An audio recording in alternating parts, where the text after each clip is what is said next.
The DJI Osmo Pocket 4 is a fantastic camera, but in order to get the most out of it, you still need to tweak a couple of settings. In today's video, I'll let you know every single thing you need to do in order to extract the most out of the Pocket 4. Let's get started.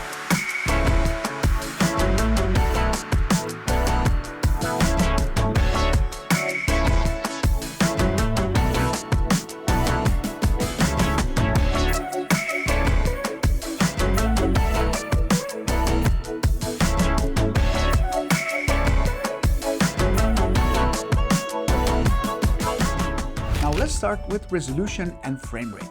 And with this camera, and with pretty much any other camera, I would always advise you to shoot in the highest resolution possible. Regardless of file size and battery life, this will make sure that you are working with the highest possible quality available on the camera. So 4K in this scenario, 4K 30 frames per second, and if you want to maybe slow down your footage here and there, you might want to switch to 60 frames per second. Keep in mind, most people prefer to have 24 frames per second for their cinematic footage, but if you're going to post that on Instagram or TikTok or YouTube, these platforms are optimized for 30 frames per second. So that's why if you're shooting mostly for YouTube or any other social media, I would advise you to stick to 30 frames per second or 60 frames per second if you want to slow down that footage later in post. Next, one of the most important things you need to do if you want to record cinematic footage with the Osmo Pocket 4 is to set your gimbal speed to slow. And the reason why is that if you're going to do panning shots like these, like when you're moving the gimbal from side to side, depending on which setting you have selected, you will have different sensitivity on the gimbal itself. And if you set it to fast or if you set it to medium, which is the original default setting that the Osmo Pocket 4 comes with, sometimes the movement is not very natural. Sometimes it's kind of slow and that kind of speeds up to follow the object that you are keeping in the frame. So sometimes this movement is a little bit unnatural and creates that feeling of, it takes you out of the moment. So in order to have the most smooth and cinematic looking footage, I would advise you to set your gimbal speed to slow. That way, the gimbal will adapt to your movement without any sudden movements and it will keep everything as smooth as possible. Now, obviously, if you're shooting something that moves very quickly, you might want to adjust that speed, but for most shots that require little to no movement, smooth and slow is the way to go. Next, we need to talk about exposure. And here we have a couple of different options. First, you can set everything to auto and kind of let Osmo Pocket 4 decide for itself.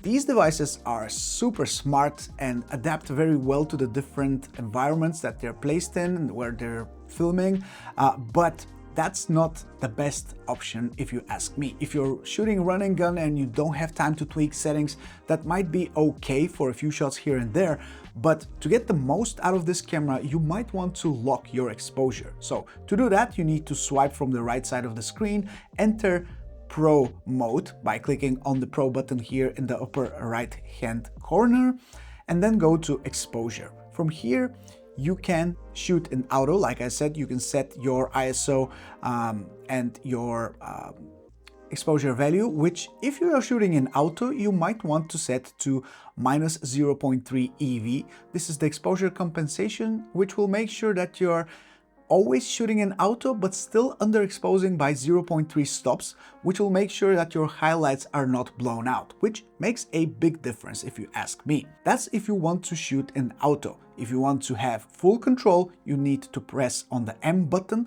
which is manual, and you need to select your shutter speed and your ISO. So personally, this is how I set up my camera. I always set it to the lowest ISO possible, which in my case is 400, and it is 400 because I'm also shooting in D-Lock color profile, but we'll get to that in a second. So set your ISO to 400 and your shutter speed to double the frame rate that you have selected. So if you are shooting in 30 frames per second, set it to 1/60 of a second. And if you're shooting in 60 frames per second, set it to 1/120. Now this will make sure that you have the most natural looking motion blur in your footage that will look super cinematic, super realistic to the human eye, very natural, as opposed to very high shutter speed which looks jittery and kind of jumpy and doesn't look cinematic at all. And then you can set your white balance. Now I usually set my white balance every single time I go out to shoot, because obviously situations are different and lighting is different as well. But for the most part, the rule of thumb is that you can set it to 5600 kelvins when you're shooting in a bright sunny day. This is the daylight white balance. That is kind of like the standard, but it's always best to point the camera towards the area where you're planning to shoot, set it to auto, let it sit for a couple of seconds, let it adapt, and then press on the M button, which will lock it to the value that the camera set itself automatically. Next, we need to scroll down a bit and go to color. And here we have again a couple of different settings. We have normal 10-bit or D-Log 10-bit. And obviously, if you want to get the most out of this camera, you need to learn how to use D-Log, which many people are afraid of because they think it's very, very confusing and very challenging to color grade D-Log. But let me tell you, it's one of the best color profiles that DJI has come out with, because it's actually super easy to grade. Now, if you don't want to grade, you can also set your color to normal 10-bit, and then you have some film tones that you can explore and try out. Personally, I like the idea of the film tones, and I think they're great for beginners who really want to have a dialed in footage straight out of the camera without any color grading. But for really getting the maximum out of this camera, you cannot rely on those film tones. You can try to replicate them later in post. So because of that, it's better to use D-Log and use color recovery on. This will make sure that the footage that you're seeing on the little screen here on the Osmo Pocket 4 will not be washed out as the footage that will be recorded on the device itself. It will still show you how the image might look like when you color grade it, but it will be recorded in flat color profile anyway. And later in post, you can use so many different LUTs to color grade D-Log footage. There are bunch of them out there. Of course, I personally use my own LUTs, which I'll link down in the description below. They're one-click solution and they really do all the work for you. So there's really not a reason to feel intimidated by D-Log, because it's really not that complicated. You just drag the LUT on top of the footage and it gets color graded instantly. So it's really easy. I'll link it down below, but feel free to use whichever tool you want for color grading D-Log footage. Now, next we go to focus mode and we set that to continuous. This is just the way things work with the Osmo Pocket 4 the best.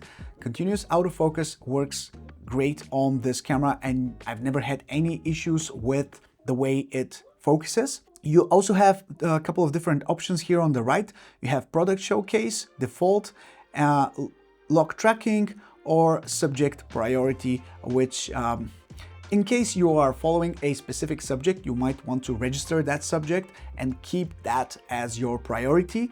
I would personally advise you to use the default focus mode in continuous mode because it just works ideally. If you have a specific use case, you might want to tweak those settings as well. Breathing compensation, I set that to off because I don't want to have that breathing compensation. I don't want to see the camera working to kind of focus on a specific object, and it's kind of annoying if that happens. So set that to off so you don't have those movements in your footage. And then we get to image adjustment, one of the most important settings that you can do here in this tab.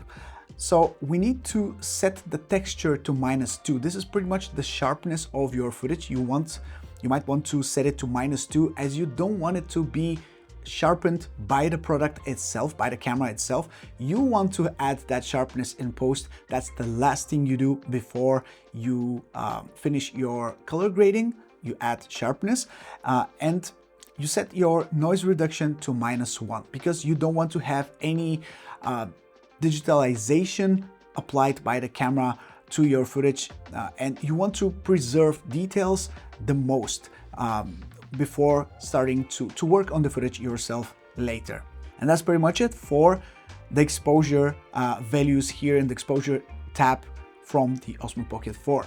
Now, when we do all of these settings and we go outside to film with the Osmo Pocket 4, if we have locked our shutter speed and ISO values, like I mentioned, then we will have a very bright and overexposed image because we have locked them to the perfect values that obviously need an ND filter on top of that.